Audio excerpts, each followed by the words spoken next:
What's up? It's Robert from Existence First.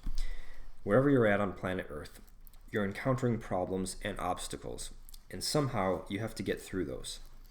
Ideally, there's 3 stages that I think we need to progress through in order to solve any problem. Those 3 stages are physiology, emotion, and thought. So what I mean by physiology is that maybe our heart rate increases or decreases. Maybe our breathing is altered. Maybe our hands get sweaty, right? Something in our physiology changes. That's the first one. Number 2 is that we register some sort of emotion, whether it's sadness, depression, anger, anxiety, worry, any of those emotions. We register that, oh, I'm feeling this emotion. And last, if you get to this stage, is the problem-solving phase, where you use your abstract thought to really think about what are some solutions and how to move on in a forward direction. Okay, so we've got physiology, emotion, and thought. Now, the interesting thing is that these really correspond to the 3 layers of the brain. If you're familiar with the evolution of the brain, there's these 3 layers of the brain. The brain developed throughout history in that order. It started with a base layer called the reptile brain, because reptiles also, like us, can breathe, and they have blood pressure, whatever. They have this heart stuff. They have physiology, right? They need to eat. They need to maintain their basic physiological functioning. So there's the reptile brain that regulates breathing and heart rate, etc. Then on top of that is the limbic system, because then animals began to have emotions. And the last and final layer of the brain to evolve was the outer cortex, which as human beings, we have a vast and rich outer cortex, with especially the prefrontal cortex in the front, which is responsible for long-term planning, for inhibitions, all sorts of things that are very advanced and that are not seen in other species. Okay, so we've got the 3 layers of the brain, and we've got our 3 stages of dealing with problems. Now, what I want to shed light on today is that everything ties together, and human beings are part of a larger picture. Okay, so what currently might take only a couple milliseconds to experience, which is you're going through this problem, encountering a problem, you hear bad news, your heart rate goes up, you start to feel emotions of shock or panic, and then maybe you start to problem solve, maybe not, but that happens in just a couple milliseconds, right? But this little progression that happens in the milliseconds is a repeat of the same series of steps, just that were initially done at a larger time span. So what I mean by that is, when you were born, you focused really on your physiology. You were focusing on your hunger, on staying warm and not cold, and all these things that were very based on just maintaining your physiology. Then, as you became a toddler, you started to have these emotions. You started to feel things like jealousy. You started, or fairness, right? Or get cranky, things like that. So emotions then took center stage in your development. But then, in our teenage years, our brains started to develop, and we started to understand abstract things, like words like capitalism or socialism, right?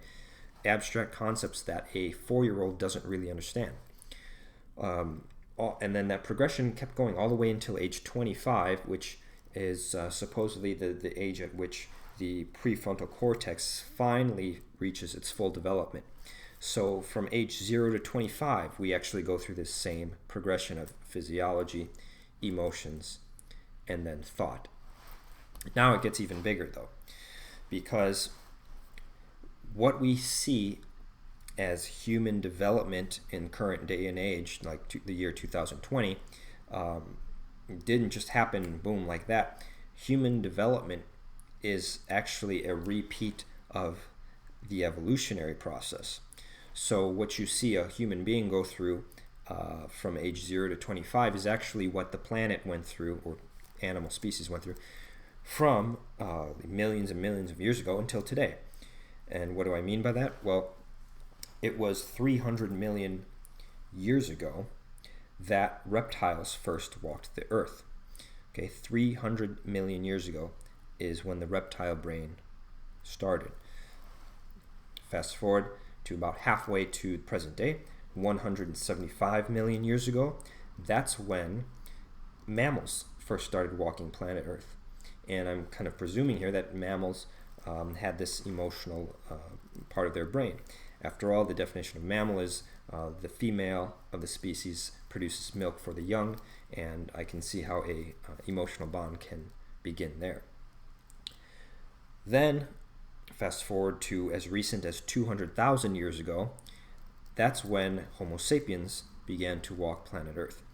And Homo sapiens are, as we all know, as members of that species, we're the most intelligent species, right? We have this outer cortex of the brain. We have this prefrontal cortex that takes 25 years to develop, right? But guess what? In our lifetimes, it takes 25 years to develop. But for planet Earth, it took 300 million years for that prefrontal cortex to develop. Now, it's just that every new human being that's born is just zips through those same stages in a matter of 25 years that it initially took 300 million years for this stuff to appear on planet Earth. And so it's this weird thing of just like how our flash drives, I don't have one here, right? They start out with 32 megabytes, and then all of a sudden we get a flash drive that has 64 megabytes, and then 128 megabytes. And now we have these flash drives that are whatever terabytes, and it's just like boom, boom, boom, boom, boom. Well, it's like reverse with evolution, where it takes so many millions of years for this thing to happen, but then then a species is evolved that then goes through those same stages in a smaller amount of time, right? So this is trippy, and this is the stuff that I think about to really understand and put myself in proper context. So when I encounter a problem, okay, I'm encountering this problem with millions of years of experience. And these problems suddenly become smaller because I go through the progression. I might encounter a tough situation in life where my physiology gets altered and destabilized, where my heart rate goes up a little bit. But this is why we meditate. What is meditation? You go to any meditation on YouTube, it's going to start with this. Notice your breathing, notice your breath. Why? Because that's reptile brain, that's physiology. So you come back to base 1, physiology. Then you notice your emotions. You don't live off the emotions, you just notice them. Because why? What are emotions? They're cues and they're information that tell us something. Okay? People get upset about their emotions because they think their emotion is inside them, but it's really not. It's like this physiology that's it's almost like an attachment of the outer world, right? Where something's happening on the outer world, and then our emotions are kind of like an attachment to that tell us the relative importance of attending to that problem. Then last stage is thought, advanced thought, and that's the most important one, right? A lot of people stop at the stage of emotion, right? When they dealing with problems, they're like, oh my gosh, I don't know what to do in this problem, blah blah blah. I'm so frustrated. He should have done that. They should have done that. Well, it's not my fault. That blah blah blah. And that's how you can tell a person that's not fully evolved, the person that's not fully tapping into their potential.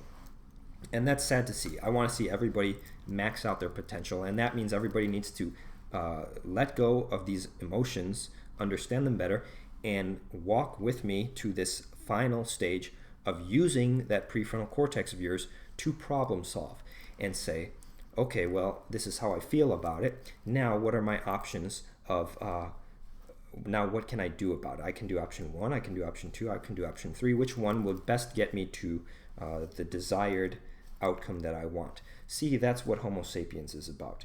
We need to come back to really what is our potential as Homo sapiens, as the most intelligent species on the planet. Let's stop being lazy and falling short sitting complacent at that second stage of emotions when there's a third and better stage to progress to.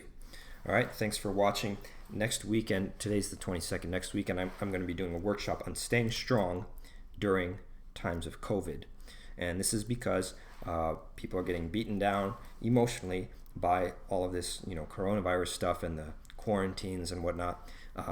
But we're getting beaten down emotionally because we're stuck and we're existing at that second level of evolution of the emotional brain. And we need to get to the third level of thought and logic, which is, I hate to use this word, the promised land. I don't know why it's coming to mind, but it's that is the ticket to freedom. Okay, so in the meantime, until then, think deeply and put your existence first.